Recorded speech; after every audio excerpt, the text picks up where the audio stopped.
check. Okay. Give me your name and spell your last name. Richard McAdams, McAdams.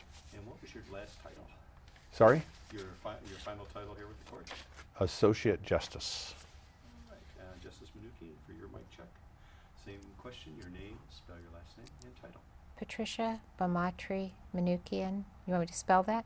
Yeah, why not? BAMATTREMANOUKIAN, Associate Justice, 6th District Court of Appeal. Excellent. We are ready to go whenever you'd like to begin.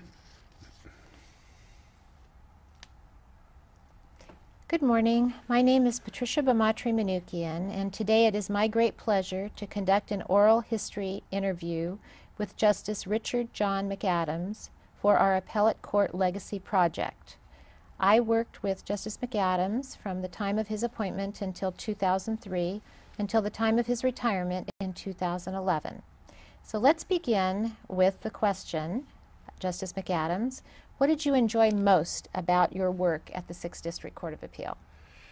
Well, I've been gone, let's see, it's been over a year now, about 15 months, and what I think back on it, what I miss the most is exactly what I feel was the most enjoyable part of the court was the collegiality, was the opportunity to work with a group, to work as with a group of colleagues on solving a project. That was our essential goal. And it took me back to the practice of law in a small firm where the 2 or 3 of you could gather at one time and work out a problem for a client. And then off I went to the trial court where you, even though you have colleagues, you essentially work alone, as you know, and then they have the opportunity to work with a group. So that was I think the most enjoyable part of the work setting, let's say. The work itself, I just enjoyed working, getting a legal problem of great interest, great importance, and then to grapple with it and again try to solve it, try to get the right answer, as we always said among us as we were here, and to work with one of my attorneys to reach a good result in a case, and have the time to do it, compared to the trial court where you did not have the time to thoroughly research something. Those are 2 of the things that come to mind: the people, the interesting cases. So let's talk a little bit about your journey to the 6th District Court of Appeal. Let's start with your background. Can you tell us where you were born, a little bit about your parents and your family, and a little bit about the time you spent growing up? Oh, sure. Yeah, I was born in Albany, California. My father was working in the shipyards, like many fathers of his age at that time who were in Army Reserves and being called up 2, 3, 4 times. He was called up during the war. And so we lived over in El Cerrito at the time I was born. My parents had moved from San Francisco over to El Cerrito. They had met in San Francisco and stayed there where my brother was born. And then not long after I was born, my father was told this time he really was going to be shipped out. So all of us moved down to Pasadena, which was my father's home. And we moved in with his mother, who was still alive at the time, and relatives ready for him to ship out. And he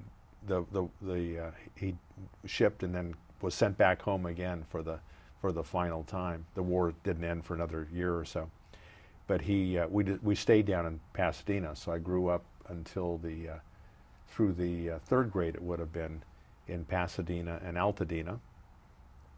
And those were great years. It was a typical suburban place in Altadena where those years, from let's say from 44 to 50, every house had 2 or 3 kids. It was a block full of contemporaries, and very memorable, typical of baseball in the street and hide and seek and kick the can and all those wonderful things that kids could do, riding our bikes everywhere, getting lost, or scaring our parents by wandering off into the Pasadena foothills out there, the Arroyo Seco and all those areas. So I have very fond memories of that area. But believe it or not, even in 1952, my mother was so bothered by the smog in Southern California that, and I think she wanted to come back up closer to her parents, so we moved up to San Mateo, and that's where I spent my years from 4th grade all the way through high school, public high school. And how many siblings do you have? Older brother, one older brother. He's 4.5 years older. And so we grew wonderful years in San Mateo as well. Same kind of neighborhood, same kind of experiences, and a great high school experience at San Mateo High. And we did all the things that kids do, and including a paper route. I still remark on it as I go up to the Bay Area. I was a scrawny little kid, and doing a paper route at the time with the big newspaper bundles on your handlebars, and you know the winds that blow off of the San Francisco Bay, and trying to ride my bicycle around, I'd get knocked over all the time. So I used to have a flexi flyer, and I'd use that to deliver my papers on windy days. So it was great memories, and both of my parents worked for the most part during those years. What did they do? My father has always been in the termite business, termite repairman, exterminator, eventually owning a company. And my mother did all kinds of jobs with everything from a grocery store clerk to, oh gosh, forget her other jobs. But her family is very rooted in the fashion business. And she was eventually able to get some jobs with department stores, and that developed into a job as fashion coordinator for Macy's when they opened at Hillsdale, and then eventually at Stanford when they expanded to Stanford, and then she took over for the whole Bay Area for some time. So she had quite a career, went on and did a newspaper column, weekly column on fashions, and had quite a career. So we grew up in a wonderful, loving, very typical American family, middle class, working class, never worried about food or shelter or any of those things. But it's interesting because we went to school at the time first time in my life I'd gone to school with very, very wealthy kids, mostly from Hillsborough and that part, who'd come to San Mateo High, and then really poor kids from other parts of San Mateo. There's quite a spectrum, and something I know all of us who went to high school there or similar high schools really treasure, having had that experience to prepare us for later in life. So what did you do after you graduated from high school? I wasn't the world's greatest high school student. I sort of woke up, I think, in my junior year and decided that I had to get serious about this, and went from mediocre grades to really good grades, and had good enough SATs that I could get into college, but my parents, I think, were concerned that unleashing me onto college, and so I went up to the University of Oregon, where my uncle lived, my mother's youngest brother. So I think their idea was that he'd keep a watchful eye over me. And so I went up there for 2 years, and then transferred down to Cal. So that was a huge change from Oregon down to Cal. It really was. What had happened, Oregon went through one of those streaks where they wanted to get rid of the California kids, so they hiked their out-of-state tuition so high that my parents said gulp. And then I during the summer, I was working at Macy's Stanford, and as a stock boy, and my mother was working there as fashion coordinator, and she had worked with this wonderful girl who had just graduated from high school at what was then Holy Cross in Mountain View, and they'd worked together on a fashion show, and this girl was working behind the scenes and was talking to my mother outside afterwards, and my mother said, "Oh, you've got to meet my son." And I come up to pick up my mother, and that was Claire. That is Claire, I should say. So the story is always how my mother chose my wife for me. But so Claire and I started dating that summer, and I went back up to Oregon, and part of the equation of coming down to Cal was to be closer to my girlfriend, who was then going to go to San Jose State. And your mother. And your mother. I definitely saved them a lot of money. But at Oregon, I had so many good friends, and we had a band in my second year up there particularly. We had a band that we toured around the state playing every weekend and a 1 or 2 weeknights a week. A great experience, making good money at the time. You know, still peanuts, but still we were making enough money that I was able to help with college quite a deal, but not enough to cover the tuition. But I'm still see those bandmates, and we write each other and everything like that. We kept in contact, but it's still. And then I think at that time I knew that I was seriously considering law school, and being a California lawyer, and felt that being at a California school was the best foundation. So you spent your junior and senior year at Cal. Correct. And did you engage in any musical endeavors while Oh, at Cal? always, yeah. Yeah, playing, you know, here and there. Always trying to find some really good musicians, as I always say. I have mediocre musical talents, but I'm able to, somehow, I'm blessed by finding friends who are very good musicians, if not eventually professional musicians, like my friends at Oregon became professional musicians. And I can tuck in there and sound pretty good. So yeah, I'd earned some pocket change at Berkeley in playing in little divey places, but not as much as at Oregon. And when did you marry Claire? Right after graduation. I graduated in June something, and we were married the 3rd of July, a Saturday with a 3-day weekend. That was our honeymoon, and back to work. And back to work, and then what happened after that? Well, then I started law school. That was the summer before law school, and so we moved. When we were married, we rented a flat up on Judah Street in San Francisco, and I went to Hastings. And Claire was working at the telephone company. She'd actually left school and gone back to work once we decided to get married to start building up some money, knowing we were going to be starving students. And it was a great job with the service rep for the phone company. It was, I think all the women she worked with had, in those days, it was all the women were working there, and their husbands were in some form of grad school in San Francisco. So they were quite a crew, and those were made for fun years, considering, as everyone knows, what a thrill law school is. But so I was married, settled down for particularly that first year of law school was, I think, is certainly the hardest for me, and I think that's common for a lot of us. And Claire was just a great companion in all of the years of law school, particularly that first year, though, to understand the limited social time that we had. Did you enjoy law school? No.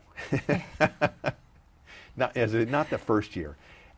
The story is that my second year, they were calling for volunteers to do some legal research, so I jumped on it. And it was going to be for free. They were going to be public interest cases. And so I remember it was early in the second year, to my recollection, and I got assigned to a law firm who had a legal problem. The research was the constitutionality of I think it was the Fresno County loudspeaker ordinance. That the client had been arrested or charged somehow, or enjoined, I forget, with violating the loudspeaker ordinance for standing at the side of the agricultural fields or flying over in an airplane or something and using bullhorns to tell the workers to leave the fields and strike. This young farm worker named Cesar Chavez, I did not know of him at the time. So I did the research on that, and the office was able to get the case dismissed. Probably nothing to do with my legal research at all. But it was so exciting. It was so exciting to see a legal problem and a research project, and something happened. Here it happened to be to the betterment of the client, and it turned out to be something of minor historical interest, I guess, as I recall it. This is what the firm was telling me. I just did the piece of research. But it so engaged me with the study of law that I always attribute that to sort of be my kickstart to going from a good law student to a really, well, my grades went up, let's put it that way. Maybe it was just that first year. I suffered through contracts. I suffered through, some of those classes. I was fine for torts and criminal law, get me ready for the jobs to come. But I struggled through those other topics, I'm not afraid to admit.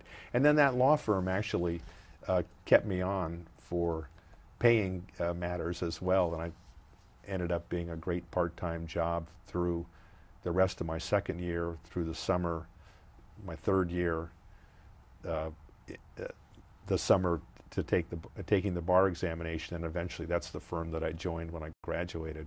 So they kept you on through law school and after you got your bar results? Yes. And what type of work did you do at that firm? That firm, I did, for them, my research work was all in maritime law, maritime personal injuries, seamen, longshoremen, and the occasional, what they would call short-side cases. They'd have the more typical auto accidents. Then I got to do some research as well whenever they were taking what we now call pro bono work. They did a substantial amount of that. They were able to let me participate in that kind of work.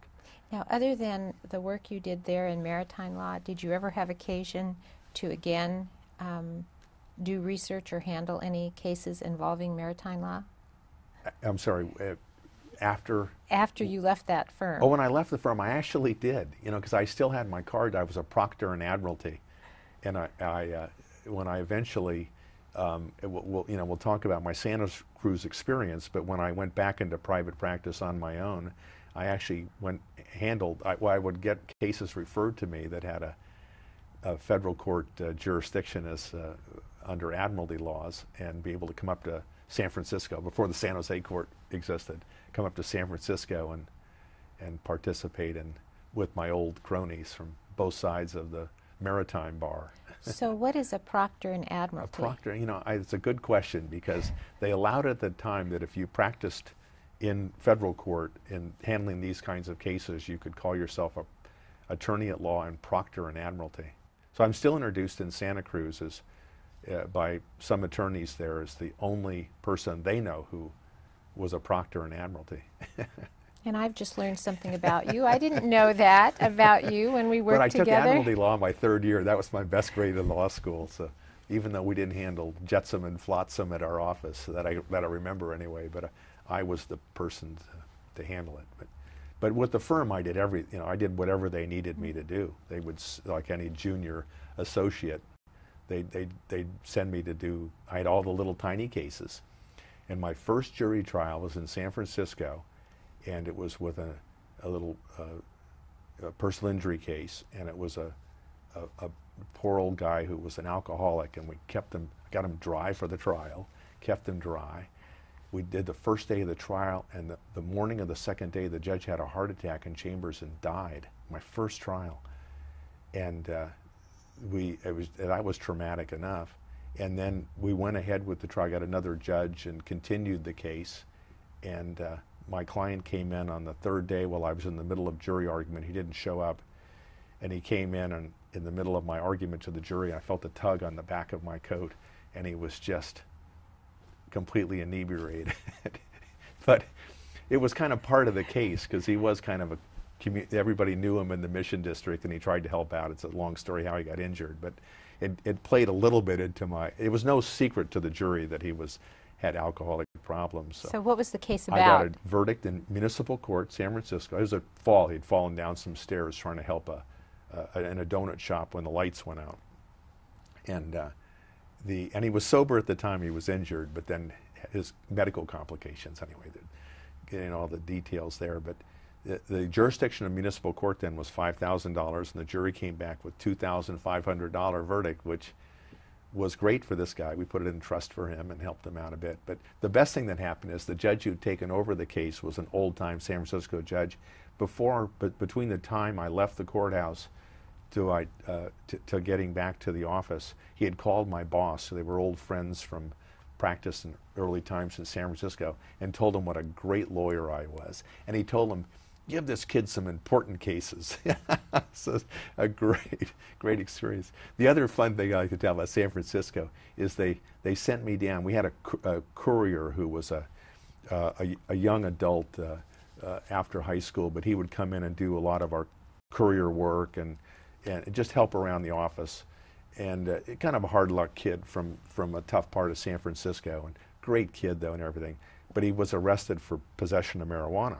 Well, this is 1969, and marijuana is a felony, so he's in custody. So the firm says, well, you go down to the Hall of Justice in San Francisco and get him out and get him out. It was before OR, but it would be get him out on his promise to appear kind of a thing. Well, I didn't.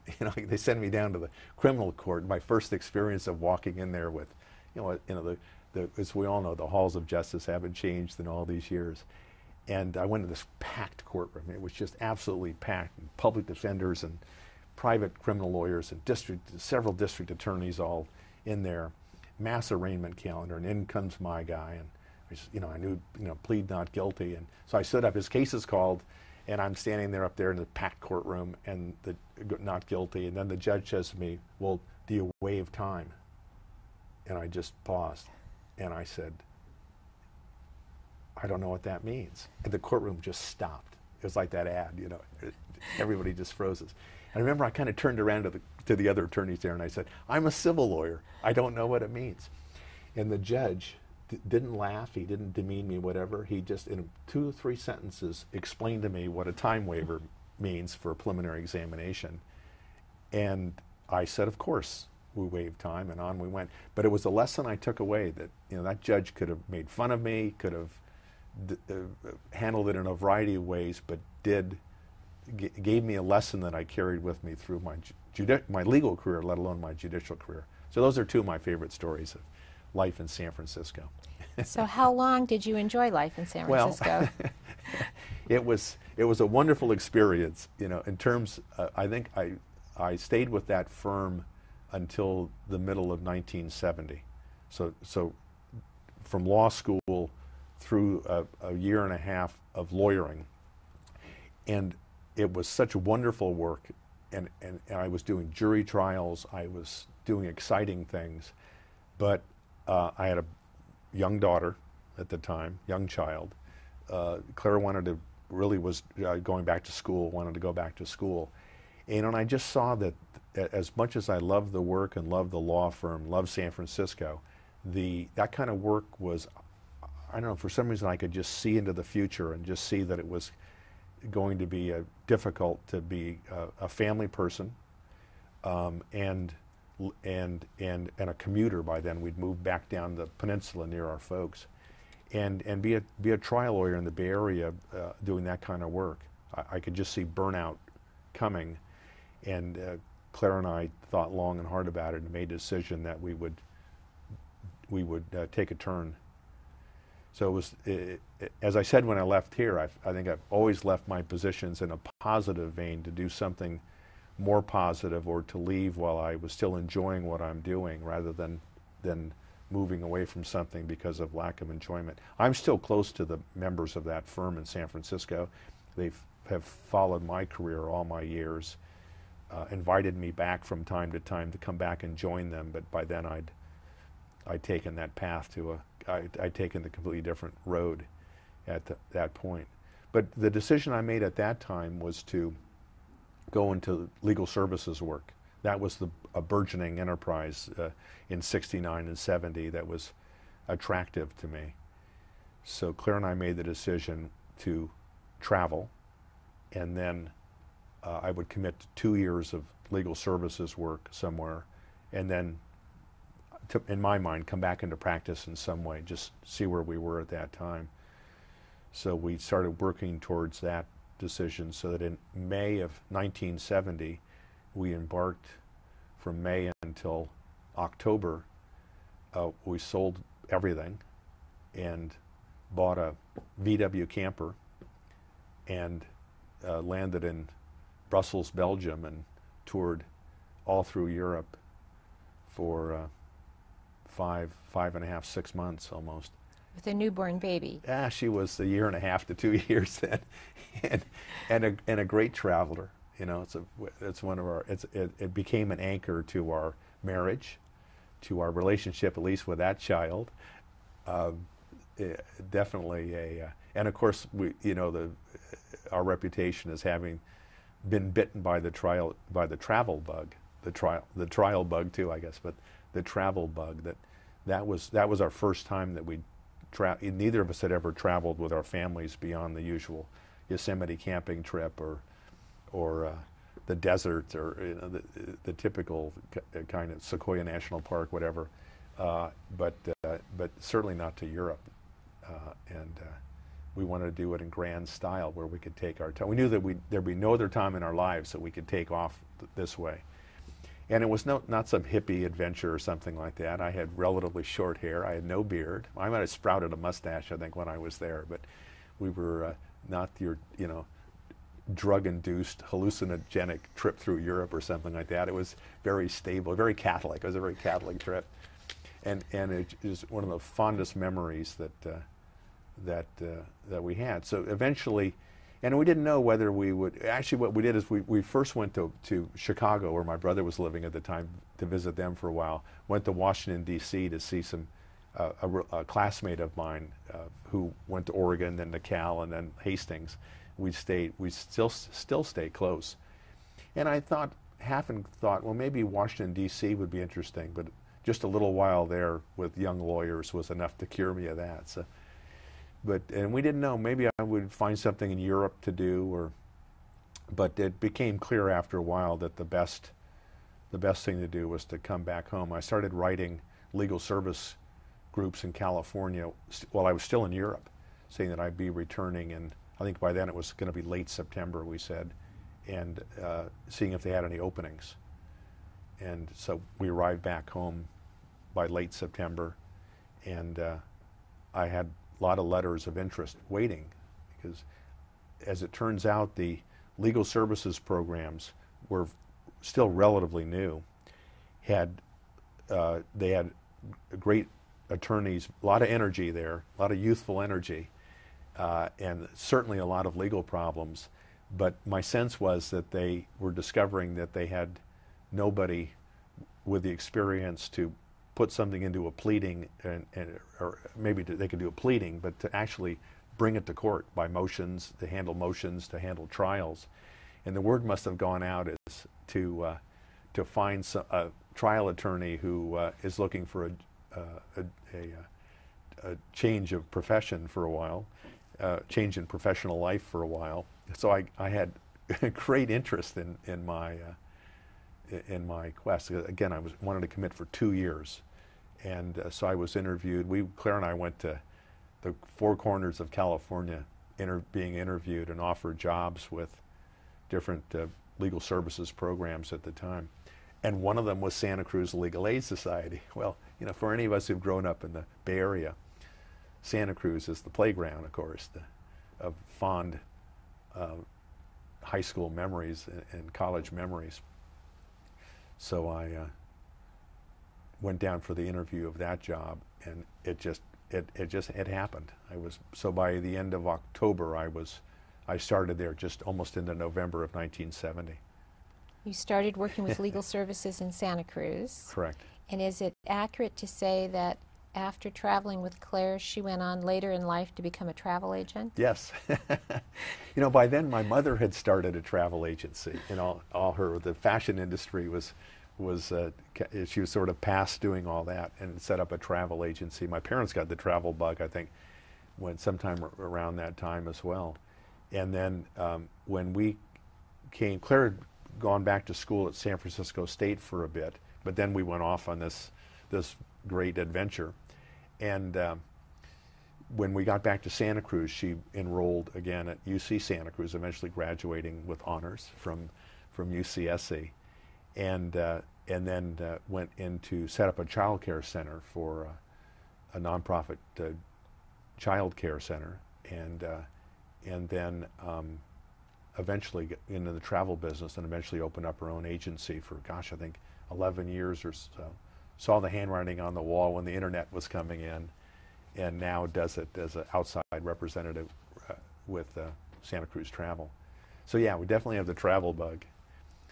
So you worked for 2 years at Legal Services. Yeah, I ended up 2.5. Yeah. 2.5 years. Yeah. And what type of work did you do there? It was great preparation for Muni Court, I always say, because it was a mile a minute, interview. You had 20 minutes. I think we used to do 20-minute interviews of, find the legal problem, solve it if you can, and get on to the next person. Rapid fire legal advice. It was exciting stuff. But I had to learn so-called what we call poverty law at the time, which a lot of consumer, certainly landlord-tenant. I had a we had to do a pile of divorces as well, and other welfare cases, those kinds of things. So I tended to more specialize in consumer, landlord, tenant, and the family law part of it. And did you try cases during that Yeah, time period? sure. Yeah, not a whole lot. No juries. I don't think I ever did a jury there. But lot of motion practice, a lot of law in motion, occasional court trials. You know, and the divorces were usually almost always default divorces anyway, so that we didn't have to get into property issues or whatever. We had private attorneys. If the case had something to it, private attorneys would help out, either pro bono or low fee or something like that. So that was great. But it was I was in the Santa Cruz office, and we had a small little satellite office in Watsonville. Most of the poor people were in Watsonville, traditionally the farm working community. And the other significant group of poor in Santa Cruz County at the time were the elderly.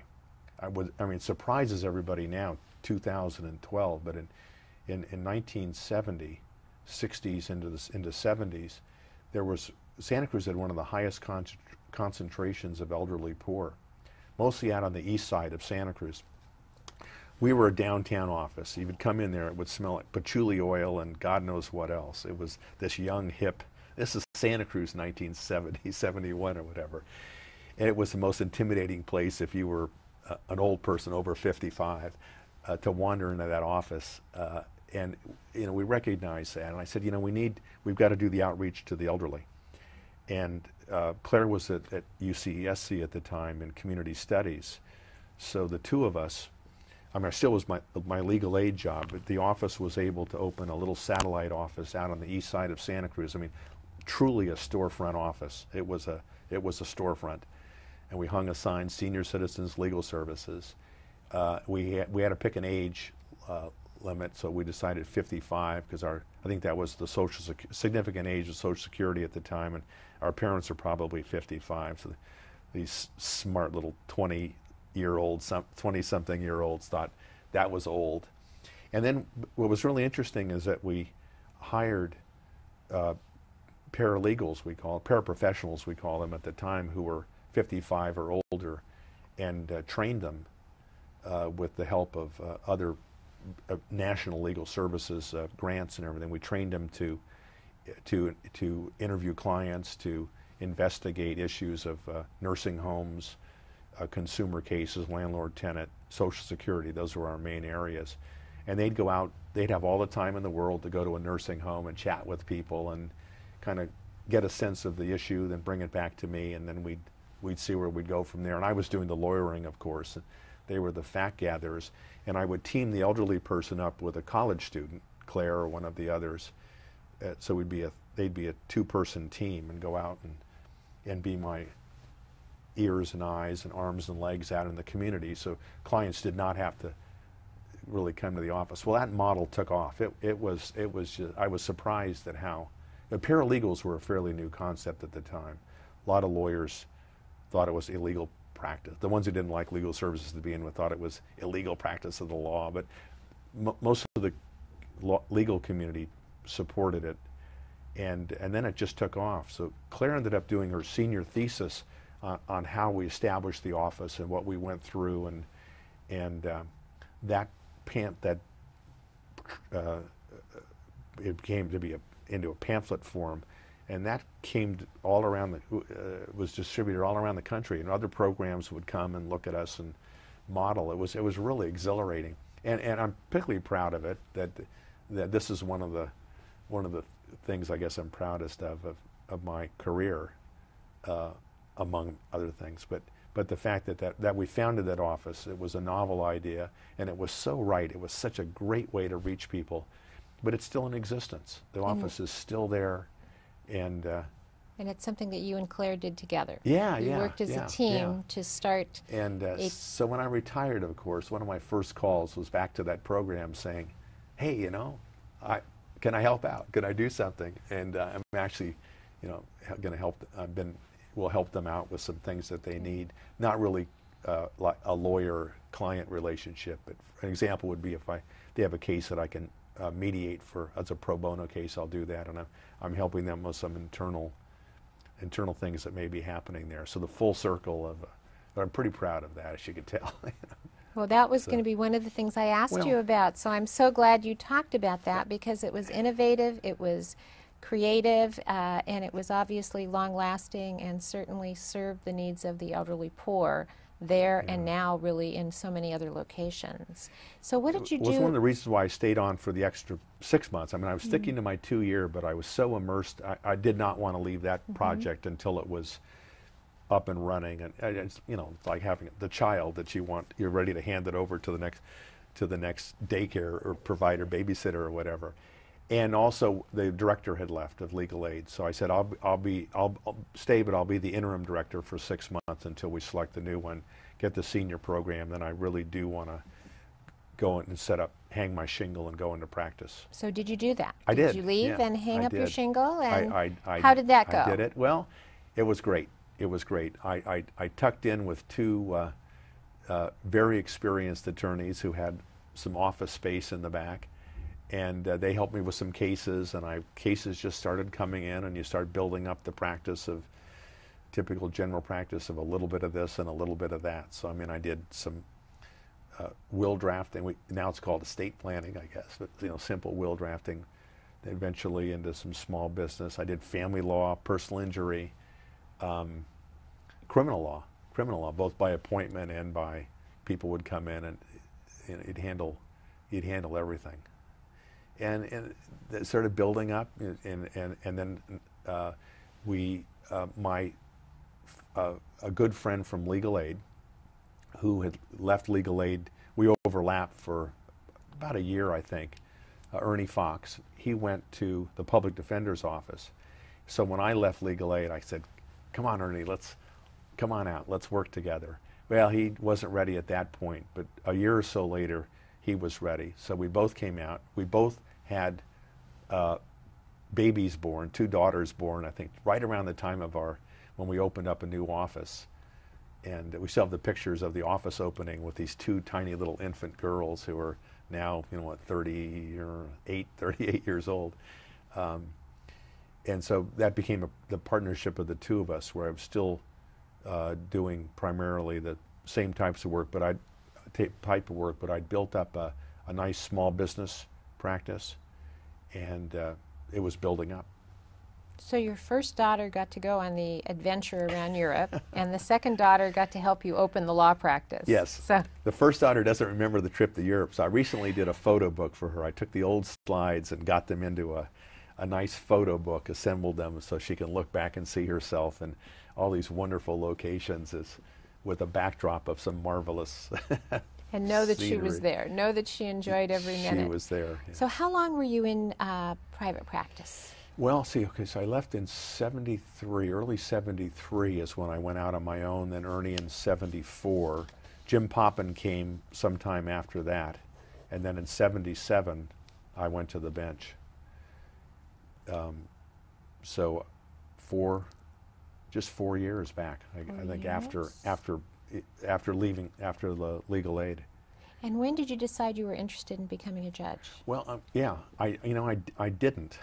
As I always I think of it, it was the furthest thing from my mind, because the practice was really going well, and I'd recently been hired as the attorney for the Port District because of there's the Admiralty tie in a little bit, and had some other really I guess we'd call them startups now, but they probably weren't quite. That sounds a little too important maybe for what they were. But building up a practice to move, I was not doing any criminal work, and family law work had pretty well settled in, and I could see a good future with that and estate will drafting, that kind of a thing. And my partners had, when Jim Poppin came in, Ernie and Jim wanted to apply for the alternate public defender contract. The county of Santa Cruz had decided to do, instead of appointing attorneys randomly to do the conflict cases, they'd bring in 2 law firms to handle it. They wanted to bid on it. Both had an interest in criminal law. I did not. I was a good sport. I said, okay, we'll do it, but you guys have to be the criminal lawyers. And we did. We got the contract, and I was just the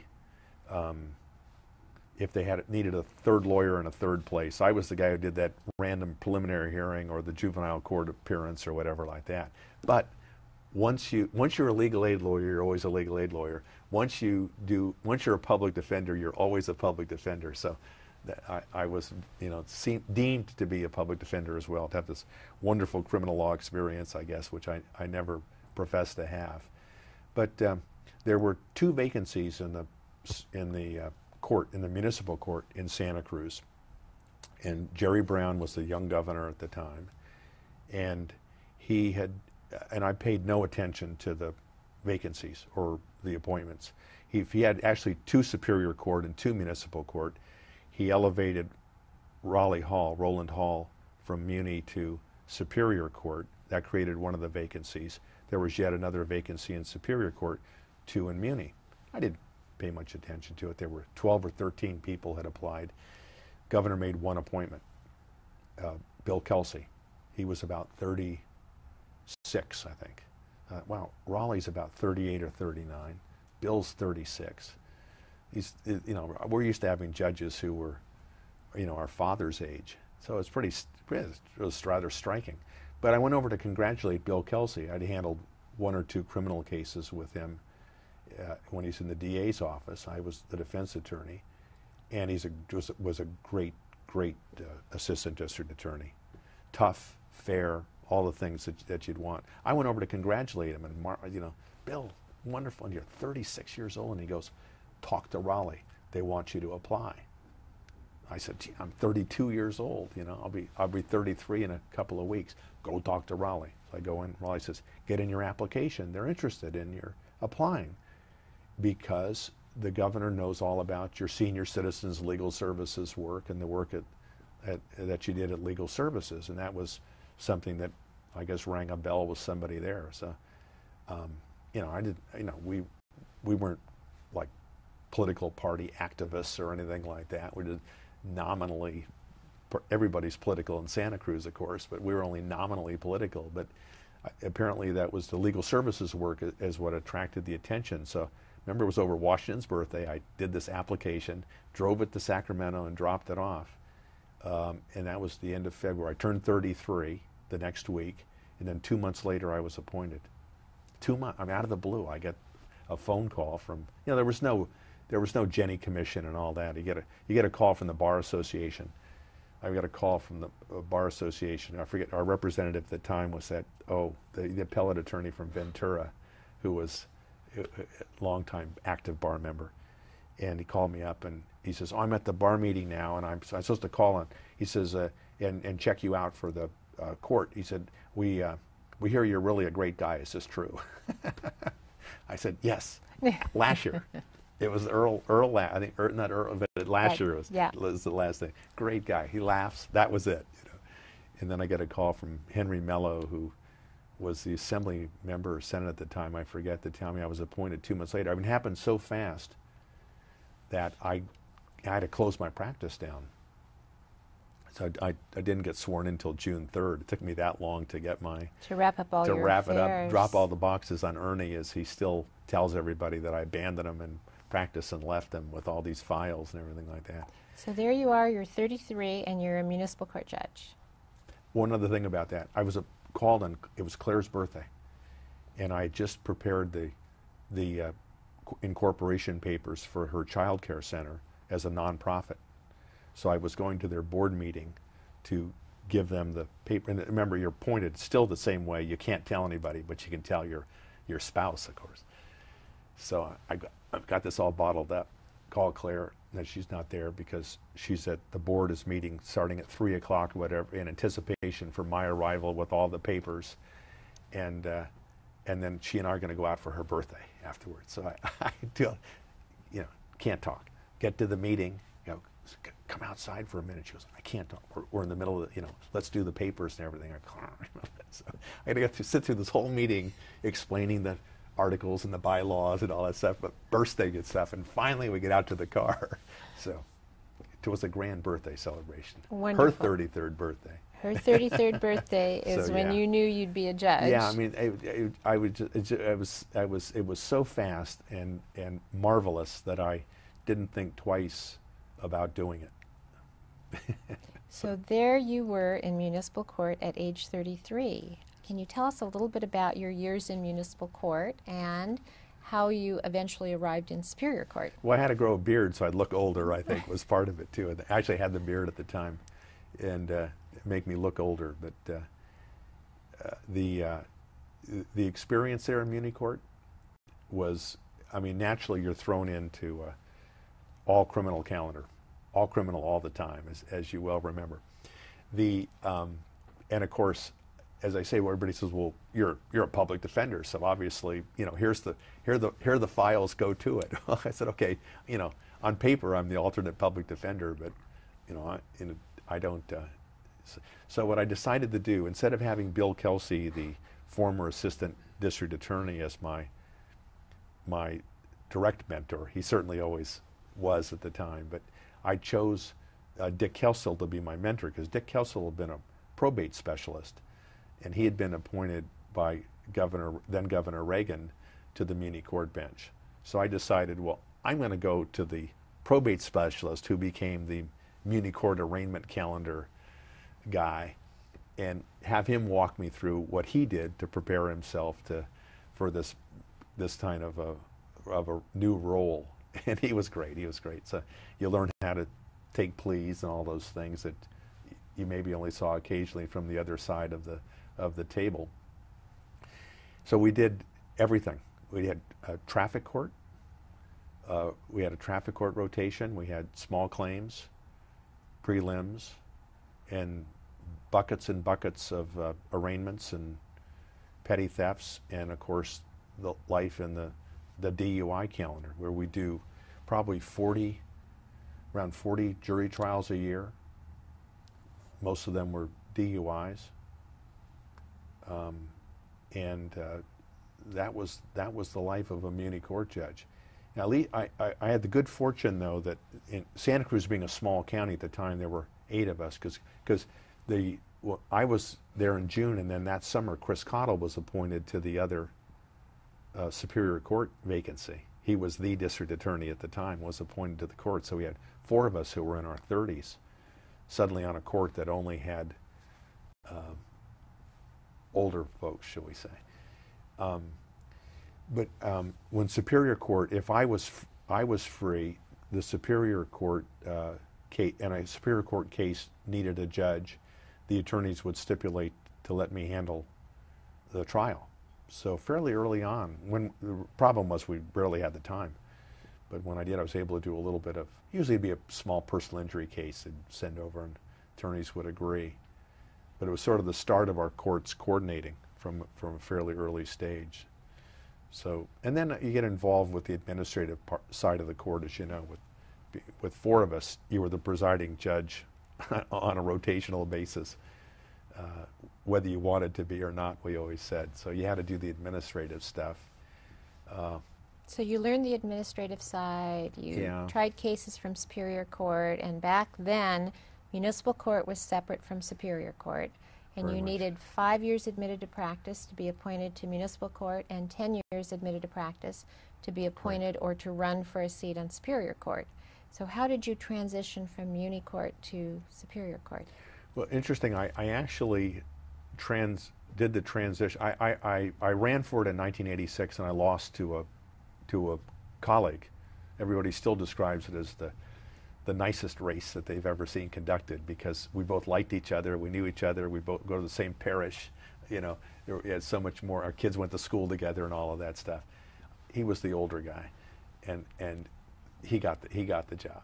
It was a very collegial race. You know, it was, because this is kind of a diversion, but it's worth mentioning now, this is talking about Jack Marlowe, is that he won that race by a smidgen, and but we never spoke ill of each other, or, you know, it was just a positive thing all the way.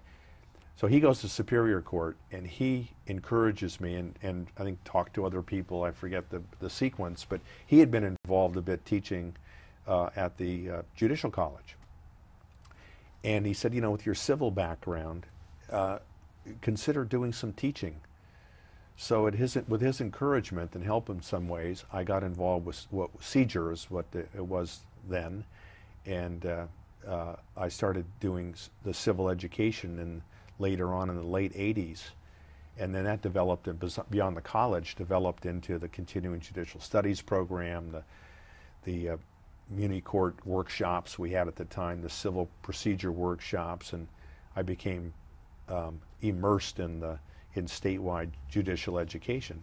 Again, encouraged by my rival and to not jump too far ahead, but I think a lot of the reason why I was considered for the appellate court was because I was known around the state and had participated in both California Judges Association committees and on the board, and then also in judicial education. So again, it kind of came around again.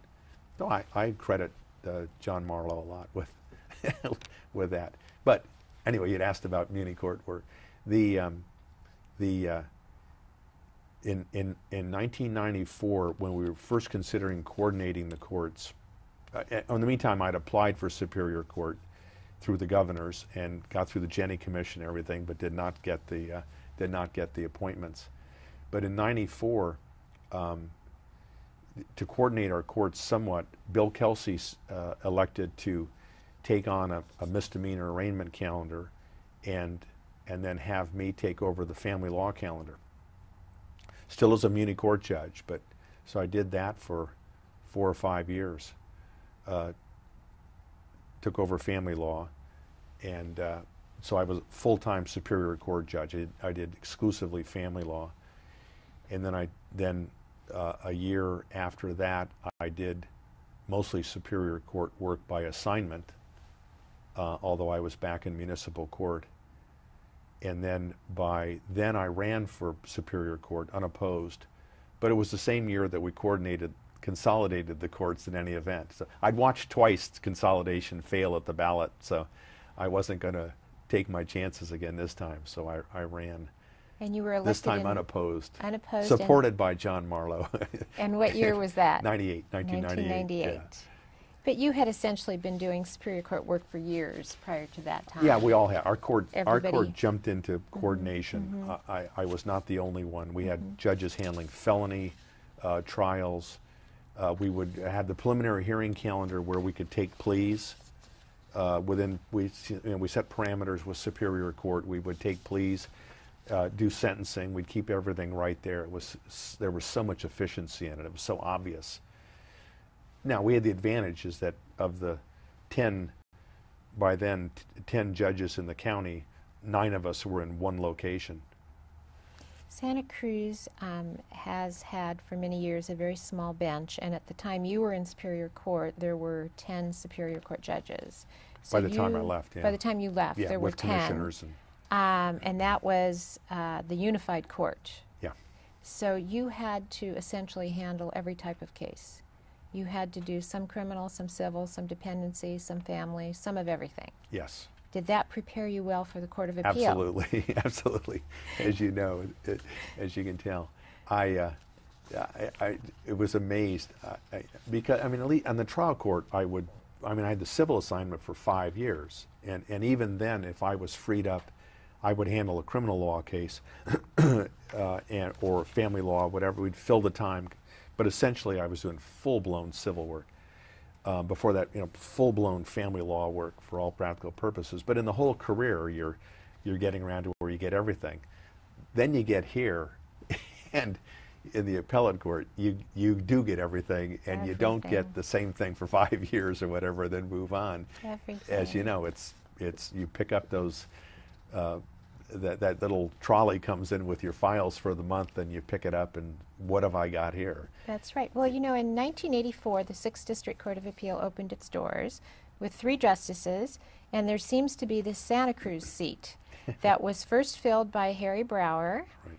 And when he retired, immediately the governor appointed another Santa Cruz judge, although not to Harry's seat, but right about the same time, and that was your former colleague, Chris Cottle, who went on to become the presiding justice of the 6th Appellate District, and it was my great pleasure to work with him and to spend so much time with just a wonderful judicial leader, a great judge, and a tremendous human being.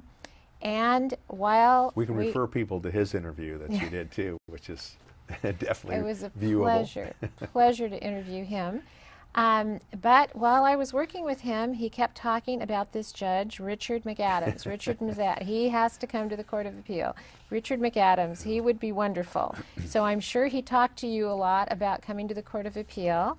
And so when was it and how was it that you got interested in the Court of Appeal and submitted your application? No, it's definitely him, buzzing in my ear that, that someday he would retire, and he'd let me know when he was thinking about it, because he thought it would be a good fit. We knew each other well enough that he knew this would be a good fit. And it wasn't exclusively encouraging me. I'm sure I know that he encouraged other people as well, but he knew that I'd especially enjoy the work.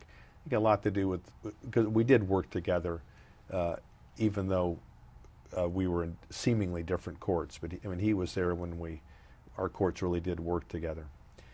And and then the judicial education work that I did he knew that would be a good fit as well. I wasn't so sure. I mean, I love the trial court.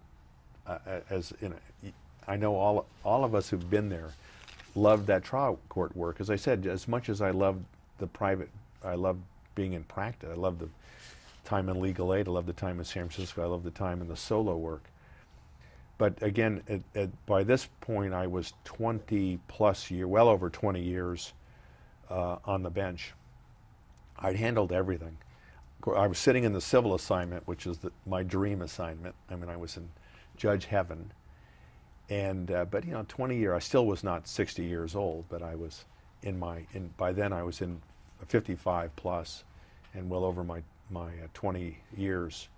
And so part of it was, something new and different, but I worried about leaving the stage, so to speak. I mean, the trial court is a marvelous place to be in terms, there's never a dull moment, in my view. Once in a while during jury selection or whatever, or with some particularly terrible attorneys or whatever. But for the most part, the work was just, fun. But certainly at the Court of Appeal, you would never have an inebriated client come up and tug the back of your coat as you were arguing to the jury.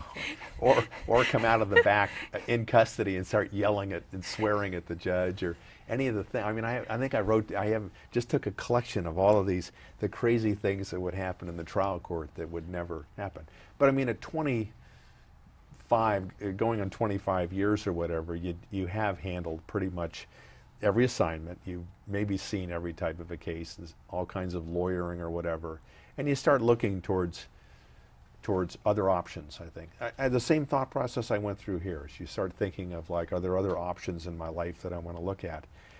And I thought, gee, the chance to contribute to the law, the chance to find a legal issue that interests you deeply, and then to be able to spend the time that it deserves to resolve it.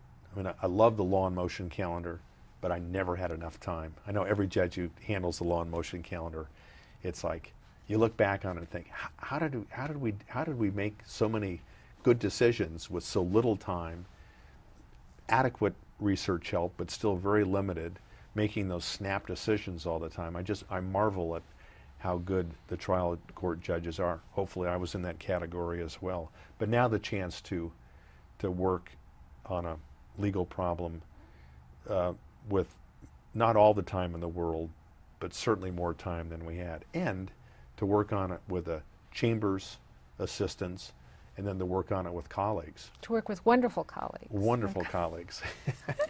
Even when we disagreed. You made our work better, Rich. Well, you improved the quality of our cases and our decisions. Well, you're kind, but I put that right back to you and my colleagues here. Is a wonderful. Why would I ever want to leave something? I've been asking myself for a year or whatever now. Such it's just a pleasure to work with you. But before we get to the Court of Appeal, we're getting ahead. I'm going to take it from there whenever you're ready. So, Rich, before we start talking about your work at the Court of Appeal, I wanted to ask you a few other questions about different events in your life.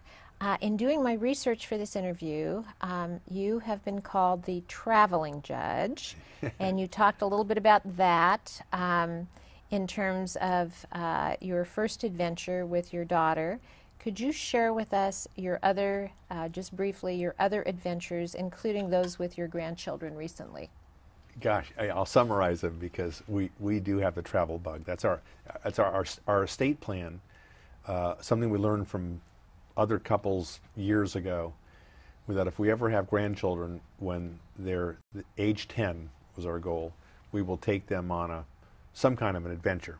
Well, it's turned out now that we've taken 3 of them, starting in Rome and ending in London. So they get a real Western civilization history course. The last one's got a little bit of Asian history too, because we got as far as Istanbul and Ephesus with them. And with our girls, we traveled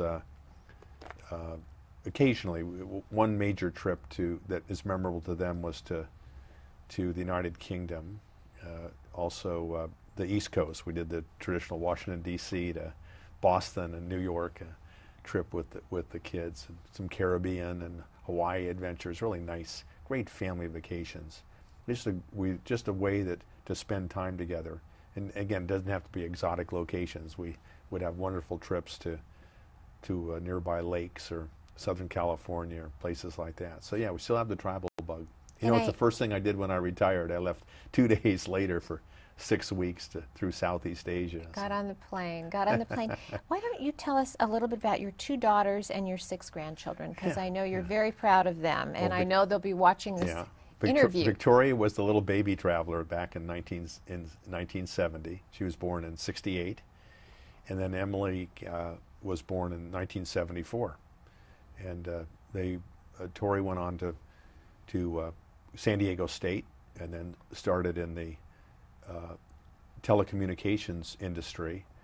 And I remember her calling up and saying, "I'm going to go with this little company that makes those phones that those guys carry around that don't have any wires." And I said, "Well, are you sure this is a good idea? Contractors carrying those bricks around. There's a future in this." She says, "Yeah, it's a company from Finland called Nokia, and I think it's where to go." And I said, "Well, okay, it's okay." She was going to leave Sony and go to Nokia. "Are you sure this is what you want to do?" So she proved me the fool there. Don't listen to your dad. And then so she stayed with them until I think her second child was born, and then been raising the kids, but is back doing real estate now, very successfully in Newport Beach. And she has 4 and children. And now has 4, 3 boys, and then along came the little girl. And their names are? Nicholas is the oldest. Now he's 13 and a half, just 7th grade. And then Johnny is 5th grade. Richie, the third boy, they ran out of names. They had to use Richard. And Richie's in 3rd grade. And then along came a little girl. Well, I was still here. The little girl was when I was here. Yes. Genevieve. They called her Gigi. And she is how old now? Gigi's 5. She's going to start kindergarten next year. So she'll have 3 at Newport L and 1 at the Ensign Junior High School down there. Good. And what about your other daughter? And then Emily went to the UC Santa Barbara and then decided to go to law school. When she was thinking about it, I had her come work for me for a summer for 20 hours a week for free. I was doing family law, and I made her go visit everybody, all the DAs, the public defenders, the family law attorneys, the trial attorneys, and see everything. And she did a paper for me and helped me with how the court was handling domestic violence cases. Now this is 1995 or 96, somewhere in there, and she helped me craft a better calendar that handled those cases. It was just a wonderful piece, of course, of my daughter, but it was a wonderful piece of work that she did. And I said, "You'll spend a summer doing this, and you'll either love the environment and think about law school that way, or you'll hate it and think about something else." Well, she loved it. Went to USF Law School. Told me at one point, "Dad, I'm sorry, but I'm not going to be a trial attorney. I want to do transactional law." Well, okay, that's good. So she went with Hanson Bridget after USF and stayed with them. Wonderful, wonderful years there, wonderful firm. They treated her so well, and I know she gave back to them. But with her second child, she and her husband made the decision that she would be a stay-at-home mom for a while. She's still active, a bar member, but and coming back into the law now. But so, and then she has 2 daughters. And their names and ages? Oh gosh, Jacqueline Claire, who is in 4th grade, and then Alexia, or we call her Lexi, is in 2nd grade. I think I did pretty. I think I got them all. I think you did there, very well. So we've covered the traveling judge. So see, Nicholas got to go on the, with a trip with us. He was the groundbreaker back in 2009, and then in 2011, we took the boy-girl cousins, Johnny and Jackie, who've always been close. We took them on the trip, and it was great. Fantastic. They did great. It's our estate plan, so we'll have nothing left, but by golly, you'll have these enjoyed kids, every moment these of kids, your children and your grandchildren. Well, we're blessed that way. I tell grandparents, do it, go to Yosemite, go to San Francisco.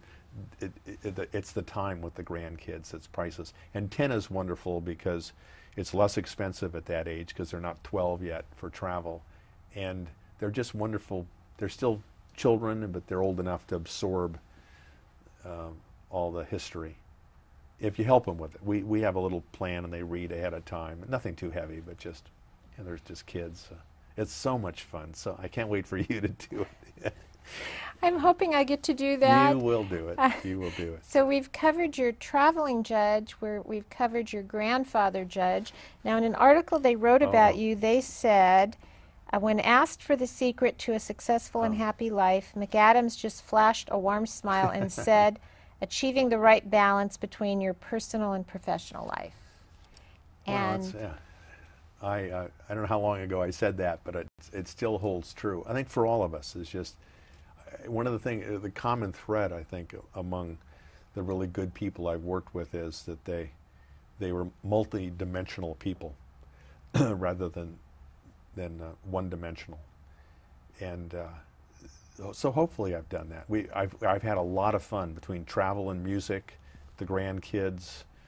And that's what I have down. Exercising when I, I have down you're a fun judge too. So you brought that up. You're a musical judge, a fun judge, a family judge, a grandfather judge, a traveling judge, but also when you were in the lower court, you were known as the marrying judge. That's what I thought when you started giving me the judge title.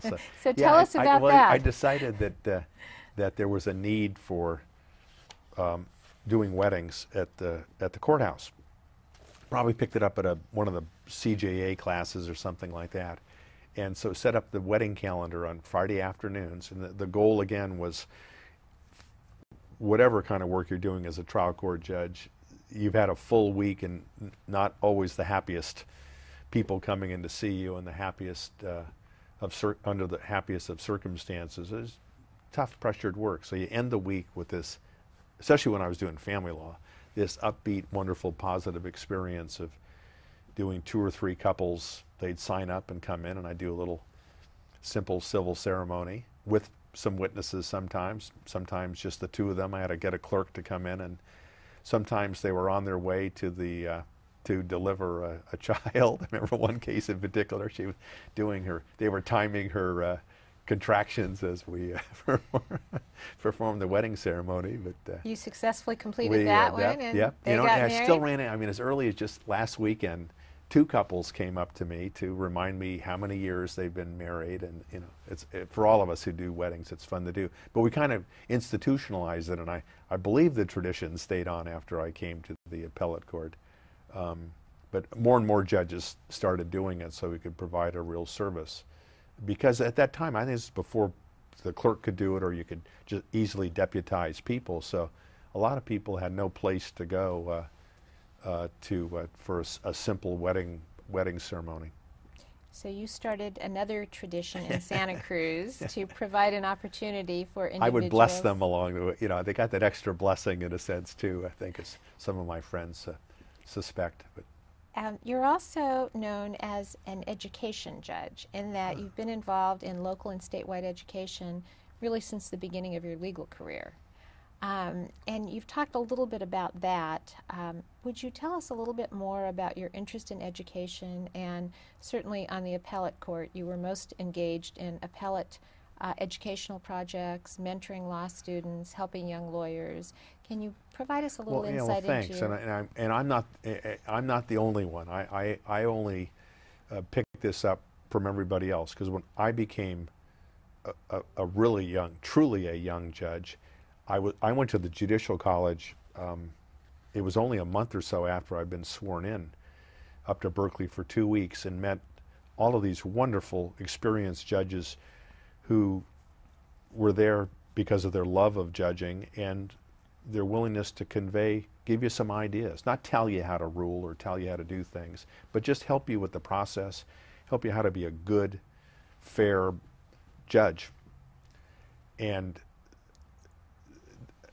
then again, I go back to that courtroom scene where the judge, in 3 sentences, took me through what I needed to know. That's what I wanted to learn how to do. And if you learn it from somebody else, then you want to turn around and help somebody. It's the classic pay as it goes, whatever the phrase is. Forward, pay it forward. That's go. it. Yeah. Yes. It's just yes. the whole what goes around comes around. All these things are true, that only because of people who mentored me. The attorneys I worked for in law school and then in my early years of practice, the attorneys when I came back into practice, the attorneys in legal services who'd been there longer, and all that mentoring process is so vital to all of us, but particularly law. I mean, we get our law degree and you pass the bar and you get sworn in and you can go out there and do everything.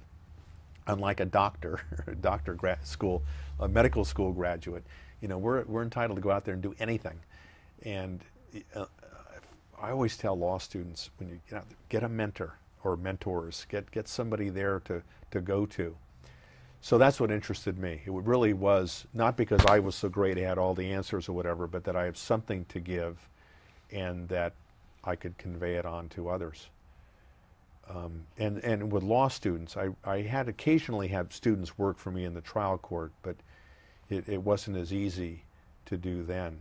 But here, the summer students are, what a wonderful experience. But again, I saw you do it. I saw others in other districts and here who were doing it, tying it in with the tremendous Santa Clara County Superior Court program for summer students that we had. I had at least 9 students come through while I was here, 3 of whom are studying for the bar. My last 3 are studying for the bar as we speak. And hopefully, and I keep up with them. I know their mothers. I know 2 of them. I know their mothers, and 1 I know his wife. And so I keep tabs, and they're going to do great. So yeah, it's giving back. It really is. It's the process of being mentored and then mentoring others and helping others along the way, which you did all through your trial court career and your appellate court career. So let's go back to your application is pending for the appellate court. You've now filled it out and pending. And then what happens? Well, eventually, of course, the joke was always that when I applied, I had 1 grandchild, and when I was there at my confirmation hearing, I had 4, and 1 on the way. So and I have just the 2 daughters, and you turn the ages, you can tell that it took some time there. So I remember telling that to Governor Davis when I saw him some years later, that when he was recalling that it was a long process, I said, well, yes, you want to know how long it was? It just happened that way, but it was kind of fun. Yeah, I mean, I was keenly interested by that point. I thought it would be for all of us, I think it'd be a culmination of a career and a wonderful honor, but just a way of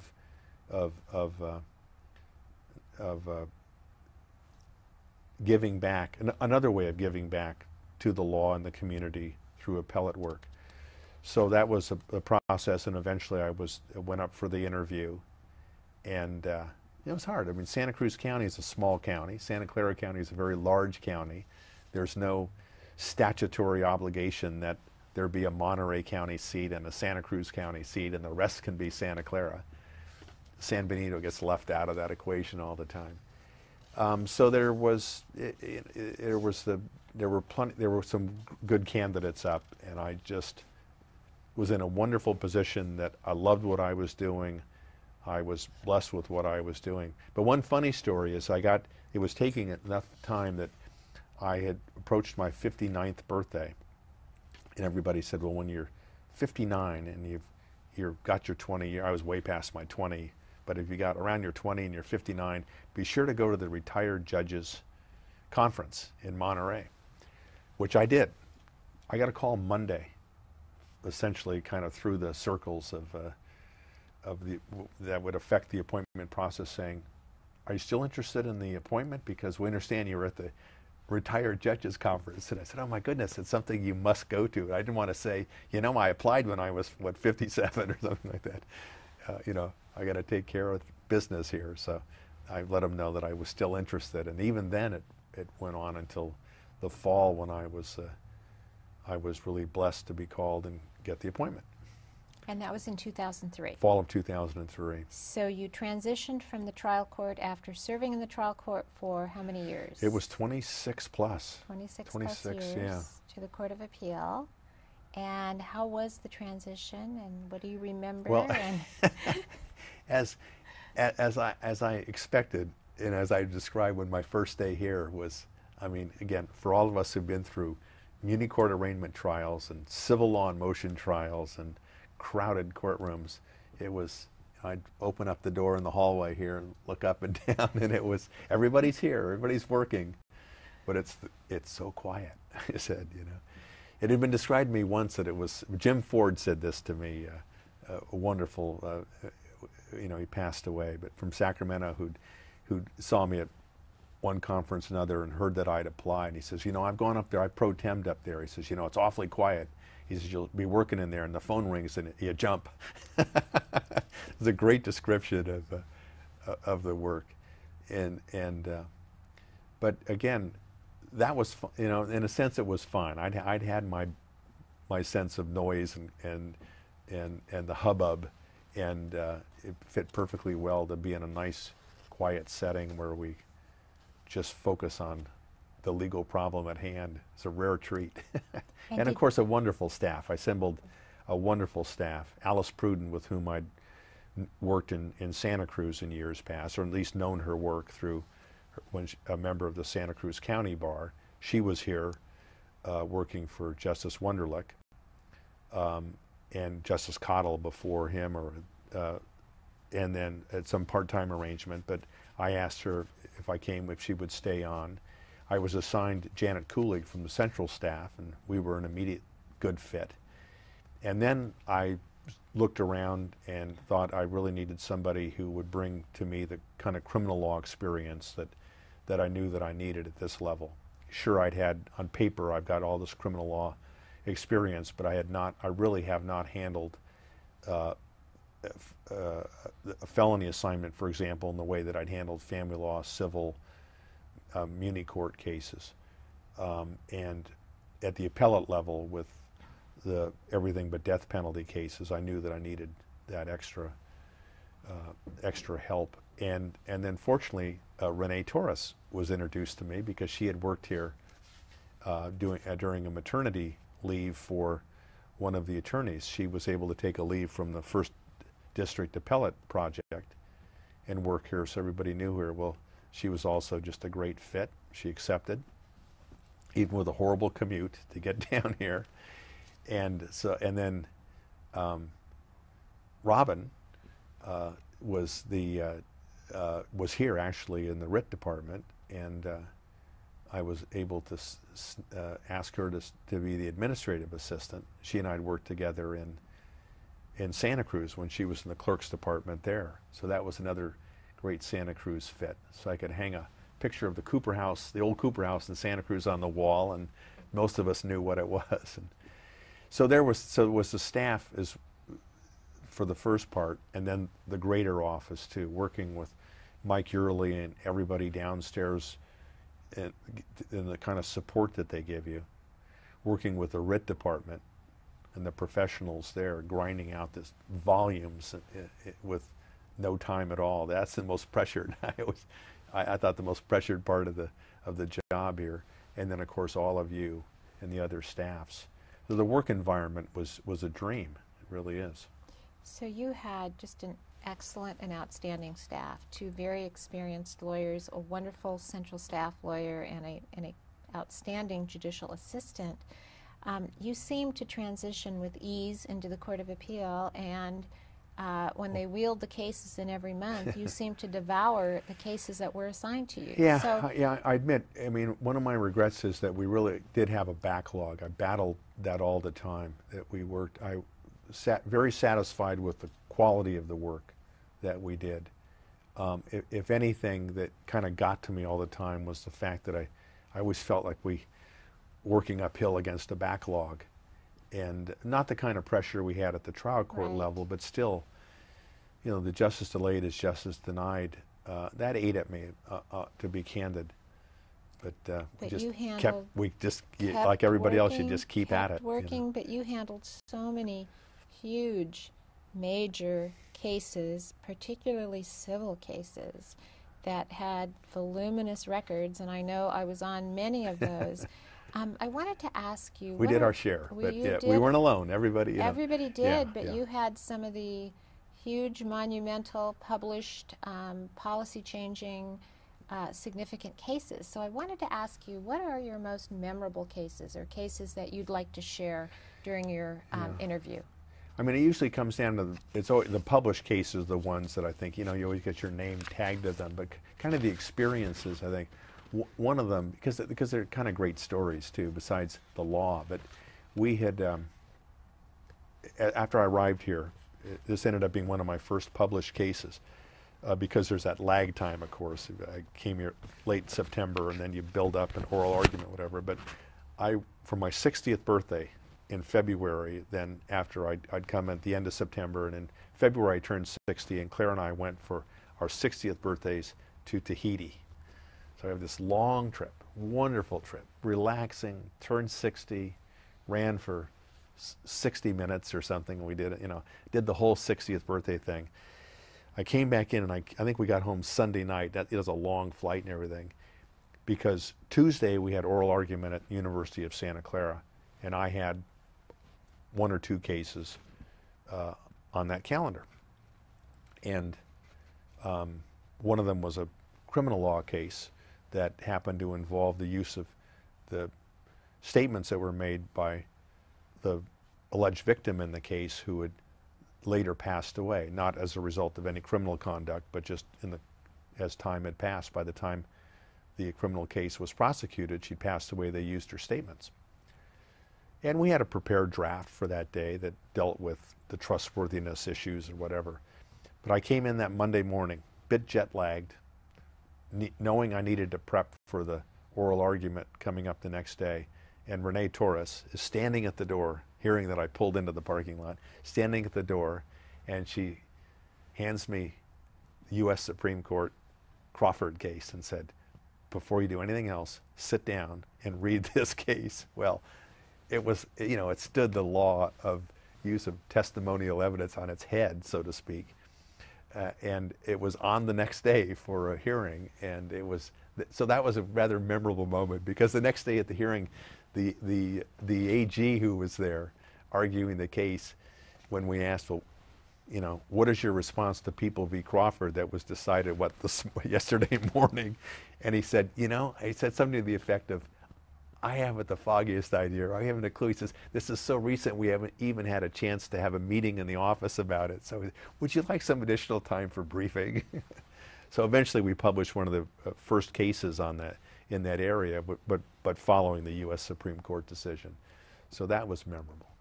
I remember having some cases that were so complex. You remember the Voices of the Wetlands case, which the California Yes. Supreme Court has since decided. But, you know, without going into that one, we'll burn too much videotape and lose an audience. But if we haven't lost them already. But that was so hard. That was so difficult to because of the federal law aspects of it, as I recall, that we really struggled with getting our arms around that one. You always want to completely.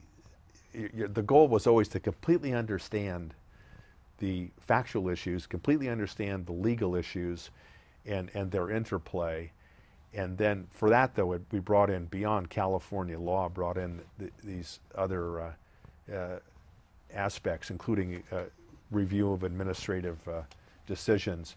That was a very hard case. Of course, I'm pleased that the Supreme Court affirmed our decision all the way up, as pleased as I'm sure the trial court judge was. But obviously an excellent job by everybody that was involved. Alice Pruden worked on Yes. that. She was did the drafts on that with when your office was particularly. I think Justice Mihara was our third on that, but our three offices really worked hard on that case. A very strong collaborative effort on that case. And another case that comes to mind that I want to ask you about is the County of Los Angeles versus Glendora redevelopment project, which was a change of venue from Southern California. That's always the first question: is yes, what are we doing with this? What are we doing with this case here?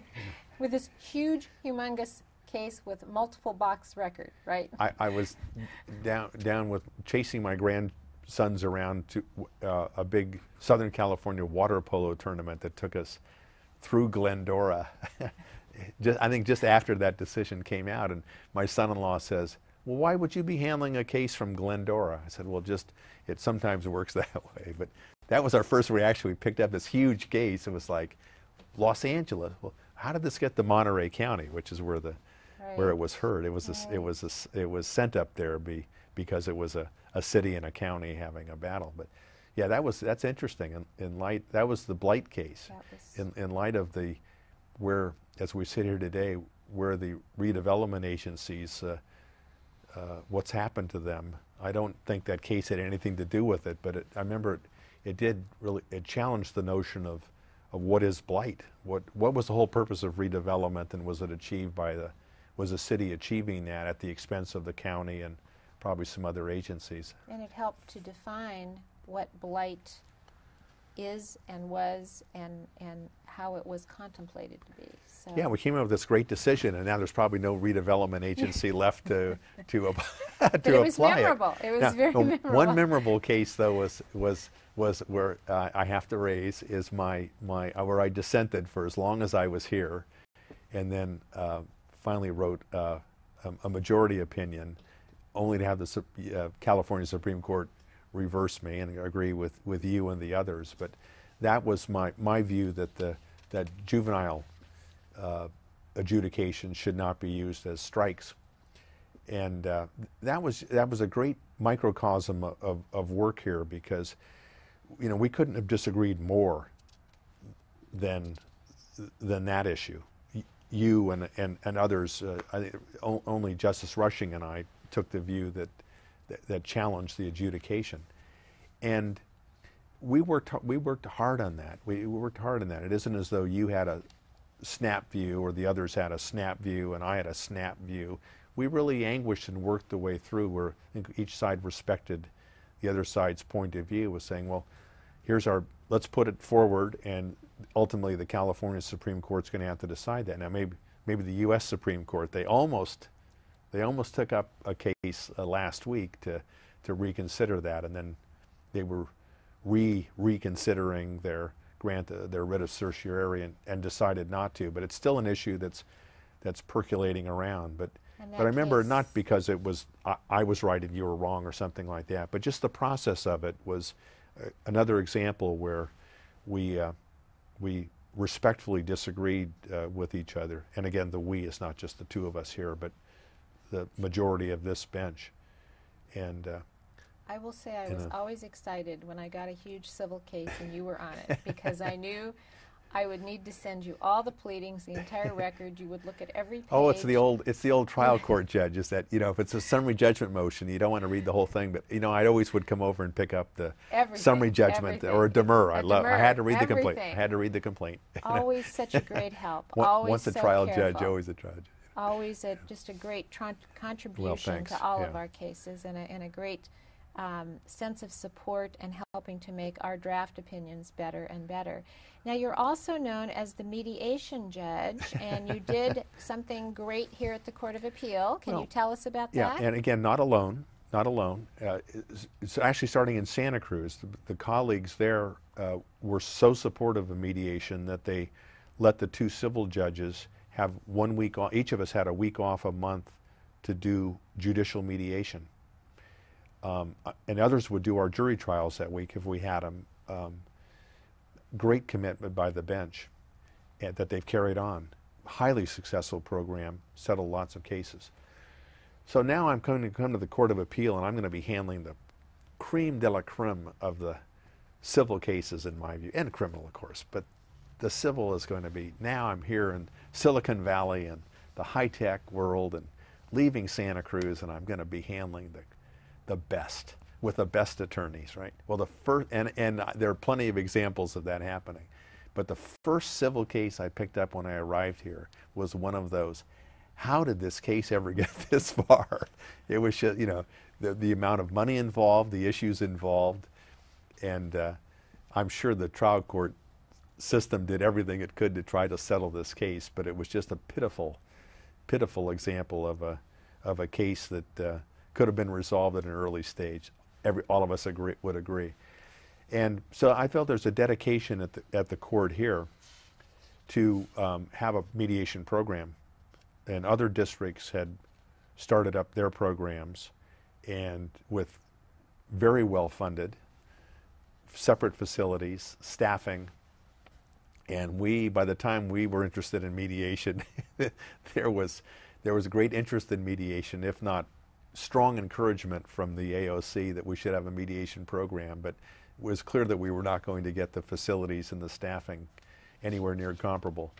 But eventually, all of you were willing to delegate to me the task of seeing what we could do.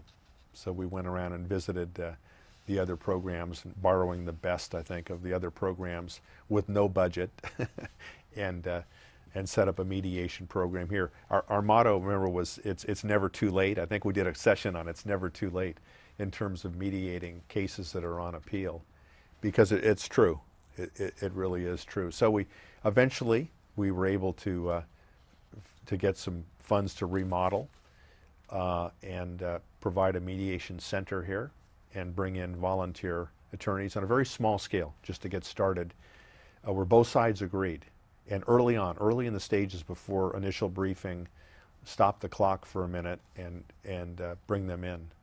And we've been able to, at least on a small scale, create a successful program.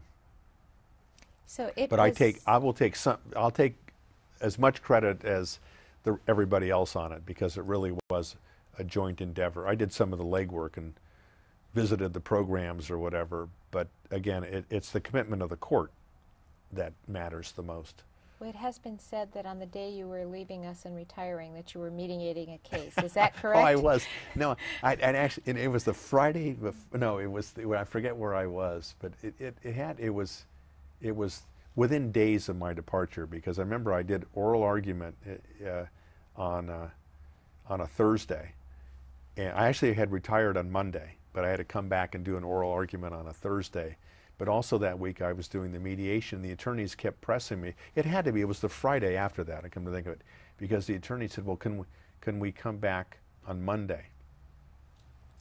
And I just kept saying, no, we have to resolve this today, which is what mediators always say anyway. But, we have to resolve it today. But I was emphatic.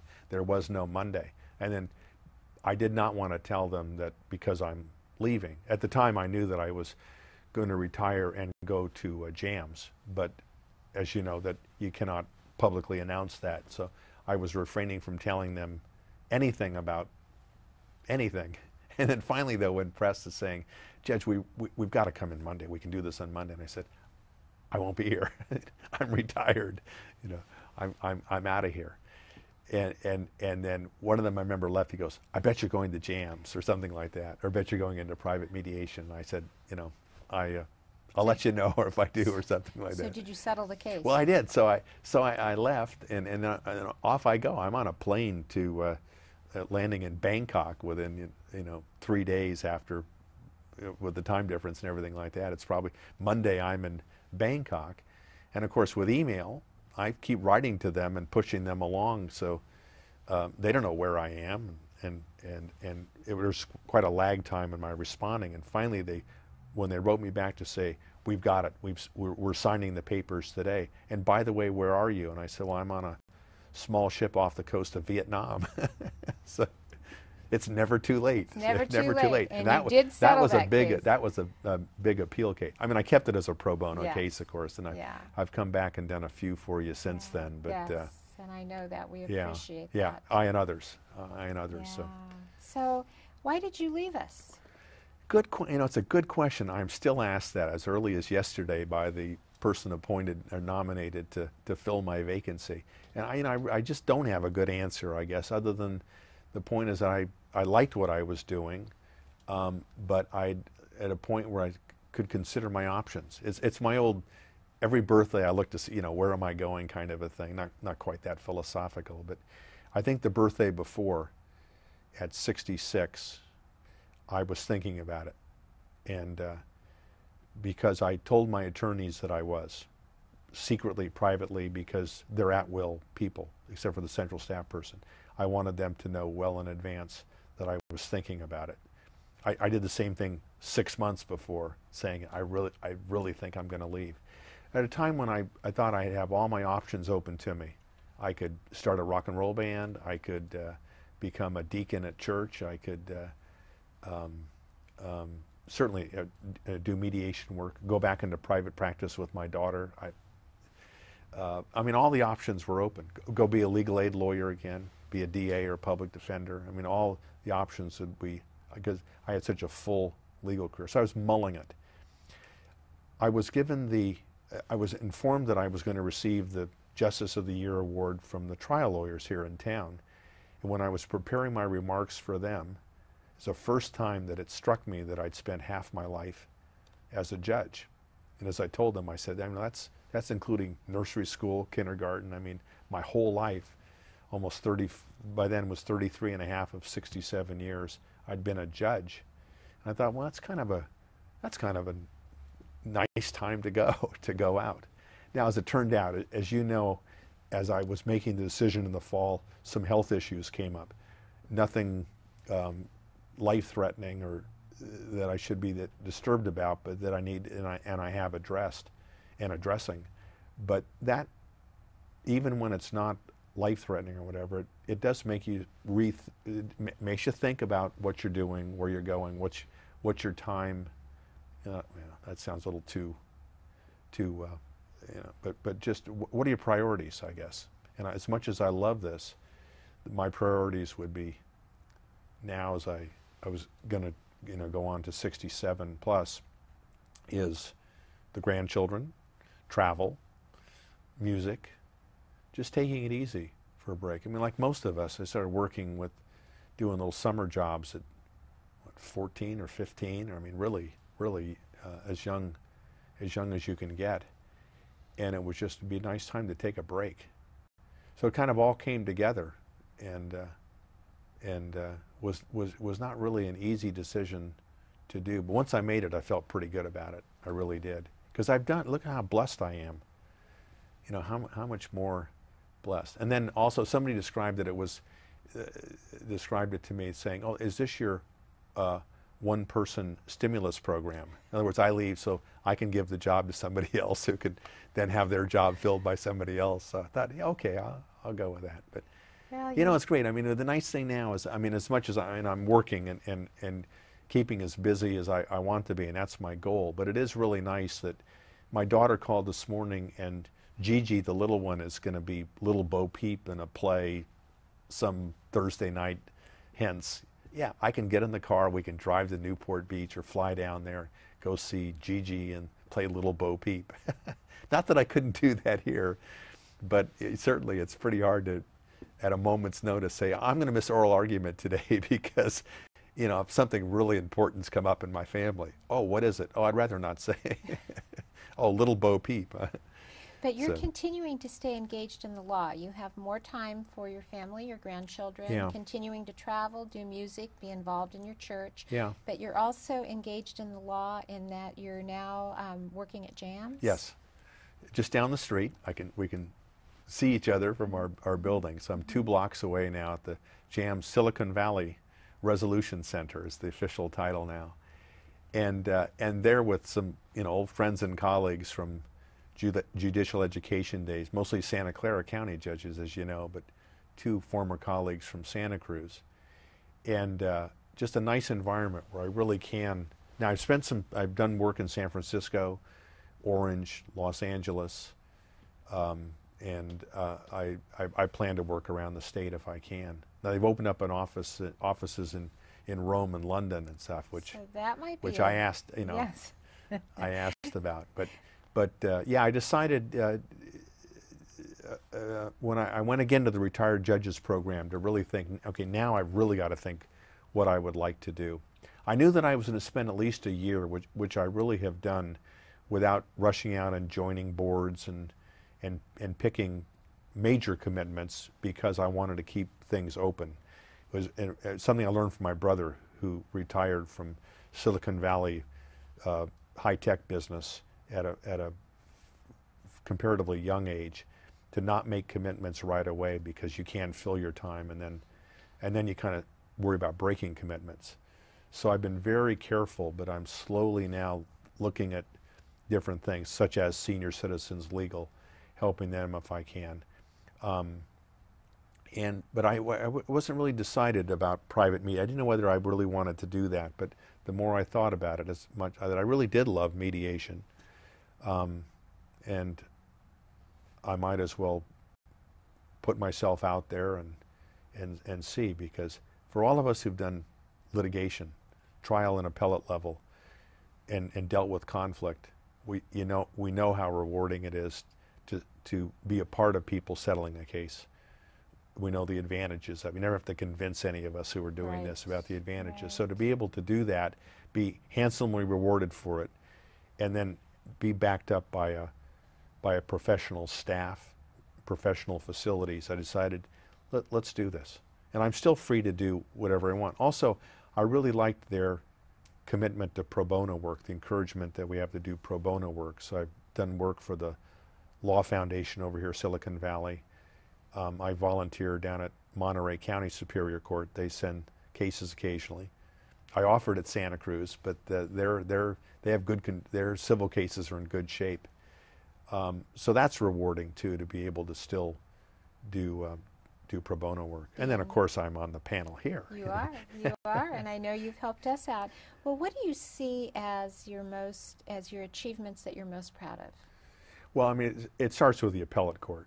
I mean, that is a crowning achievement I think for any of us to be called up to handle the most important cases that, as a practical matter, the 95% most important cases in the state. That stands head and shoulders above. I'm really proud of my family life. To be blessed by wonderful parents. My parents worked so hard. They struggled. My grandparents, my mother's parents immigrated from Italy. It was a hard life. They had really a hard life. Depression, the wars, really a hard life. So to be surrounded by them, now my parents were married for 60 plus years before my dad passed away. And I always tell the story too, that you remember me telling this, that the greatest fan for me getting this appointment, I think she probably called the governor's office every day, was my mother, who was living in assisted living in Saratoga, because it was a joy. I was over here every day, so 10-minute phone call away from her to take her to the doctor, besides visiting. So that was one. So I'm blessed by that family and that strong. Claire is such an anchor of the family. Definitely the matriarch. Well, I know how close you were to your mother, and I know Yeah. how often you visited her. Yeah, and both of what a us have great- lost our mothers. You don't have. get over it. I just have a neighbor lost her mother last week, and I said, it's hard. It Fathers was- too, but Fathers. now on the other side, my father's twin brother. I focus on this person because my mother lived till 93 or so, but my dad's twin brother turned 97 a few weeks ago. So he's still in Pasadena. Richard, going strong. So. I know how important your family is to you and how much support they gave you and you give to them. You have a wonderful wife, beautiful Yeah, daughters. thanks. Fantastic. Both of us were blessed grandchildren. with these wonderful families, and our faith foundation, I think, is a large part of that. Again, something I don't boast or brag about, but constantly remind myself how fortunate I am that I have a faith and a faith community that is such an instrumental part of my life. I think just this week we were laughing because we ended up doing music and church events, music at church events for I think 4 days in a row, besides Sunday Mass. But Tuesday night was the bishop came for confirmation with 51 kids from 3 of the parishes around our area. And then Monday was Memorial Day, and just every day was something because we have this wonderful faith community that is such an important part of our lives. And then of course, the children, grandchildren are all part of that global blessing that we have. Achievements, I go back again to the senior citizens legal services because it was such a great idea that we conjured up and that we made happen, and that it still exists. It still has survived and still serving the elderly. Always proud of that. Well, your legacy really includes that, your family, your work in the trial court, your many cases, both published and not published. Is there anything else you see as your legacy? The mediation program here, your constant pro bono work? Yeah, I mean, hopefully, I guess I'll leave others to try and maybe fill in all those blanks. But I just think, as we're talking again, the gifts that I've received all along the way. I mean, law school with the law firm, the mentoring along the way, the teachers. I mean, an 8th grade teacher who came to my Muni court swearing in because she and my parents, I was not the best of kids in junior high. Not that any of us were, but I wasn't that bad. I wasn't as Claire and I were talking about this morning, I wasn't like a bully or anything like that, but just a goofball, a total goofball. But this teacher had faith in me and always saw me through. So those people along the way, my parents, grandparents, those are gifts that people have they've made me what I am. I wouldn't be here. We wouldn't be having this interview but for that string of people. And the strength and the foundation of those wonderful people. Yeah. You don't think about it too much. You sit here. For others, wait until you're sitting in the chair thinking back about this as I well up from. There's some good people along the way. So obviously your heroes. I was going to ask you about your heroes. Obviously your parents and grandparents, your wife, your children. Sure. Other heroes that you'd Well, like I remember thinking about that in terms of, beside the list that I'm giving there in terms of personal heroes, but in terms of in the law, there are a lot of great characters of people with great character, judges and lawyers through all the history that I took a lot from. They weren't necessarily, first start with the not necessarily heroes, but just the interesting things that I learned along the way, I guess, because people perceive to be heroes. For example, at Hastings, we'd go over and watch the trial courts because somebody like Melvin Belli was trying a case. He'd go over as a law student and go watch them. And I watched some of these great trial lawyers in San Francisco who, with his great reputation, very heroic personas, who and you watch them try a case, and what I learned from them is not their bloviating personalities or attention-grabbing egos or anything like that. They were prepared. Behind all that facade or whatever, they knew their cases inside and out. So that concept, if not Melvin Belli or some other character like that, Perry Mason or whatever like that, were the heroes to us. And we're thinking about law school, that I want to be like those guys. I want to go into a trial and I want to be a trial lawyer. So that was kind of heroic in a maybe a little bit of a comic book sense. But the other part I learned is that they were prepared. They were not just bravado. But in terms of what I looked at the hero, what I've cited before is what I thought were judicial heroes were the judges who really had to make the most difficult decisions. And I not the life and death decisions or Supreme Court decisions or something that I greatly respected.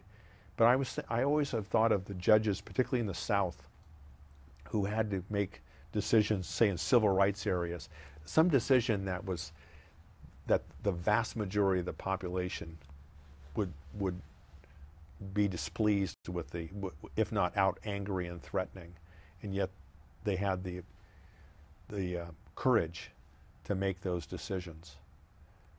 That's remarkable. I like to think I could have done that, but and did do that in some ways, but those are pretty remarkable people. Well, I think having served with you on so many of these cases, you did do that, and your work is published and unpublished and well respected for years and years to come. You know, in closing this interview, I'd like to ask you to share your thoughts or tell us what you'd like the legal community and the general public to remember about you as they watch this interview and as your great-grandchildren and great-great-grandchildren watch this interview. What thoughts would you like to share? Oh, gosh. I guess you always want to be known for fairness. That probably stands out the most, in that you were hardworking, that you worked hard to get the right result, that your goal was always to do justice, to get the right result, is something that I know that we have talked about all the time here. You want to get it right. So hopefully, not that I always got it right, but that was the prize out there. That was the goal to be achieved. I would hope that. I hope that people felt that they got their day in court. One of the nicest compliments one can receive as a judge is people would come up within a small community to say, you know, you were my judge in a case back some years ago, and I didn't win, but I thought you were fair. I thought you gave me my chance to present my case. What a great compliment from some person off the street. So I think we hopefully to be remembered by at least that you didn't act in a way where you felt that you were better than other people, superior to other people. I mean, there are unfortunately some judges and public officials, other people in positions of power that it may go to their head a bit. All of us have that danger. All of us have that risk, I think, when we're here. But hopefully one is able to be remembered for being a good listener and being approachable and not being a person who's haughty or removed or treating people like, well, you know, the classic, treating people the way you'd want to be treated yourself. I hope I did achieve that, and hopefully we'll keep doing that in my mediation arbitration field.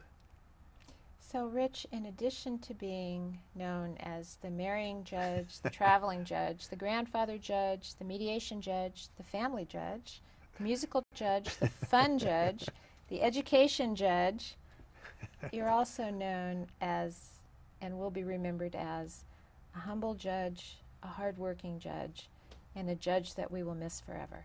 Thank you for the opportunity to conduct your interview. Well, thank you. I miss you. I miss you guys. I miss you. I miss you.